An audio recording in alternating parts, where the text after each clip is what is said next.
उन्हाळा आला की आम्ही सगळेजण मस्तपैकी जेवणानंतर ताक पितो.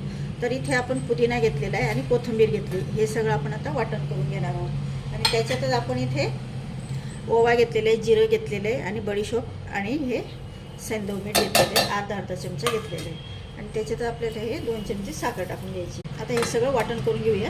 आता हे मी घरीच लावलेलं दही आहे ते टाकून घेऊया आपण. 3-4 चमचे टाकून घ्यायचं आपल्याला. हे पुन्हा आता आपल्याला ग्राइंड करून घ्यायचं आहे. तर हे आपल्याला मस्त ग्राइंड करून घ्यायचं. आता याच्यात आपल्याला थंड पाणी टाकून घ्यायचं माठातलं. तर याच्यात आपल्याला चाट मसाला 1 चमचा टाकून घ्यायचं आणि हे सगळं मिक्स करून घ्यायचं. त्याच्यात आता हे आईस क्यूब टाकून घ्यायचे. त्या ग्लासमध्ये मस्तपैकी टाकून घ्यायचं. तर जेवणानंतर पिण्यासाठी इथे आपलं मसाला आता तयार झालेला आहे.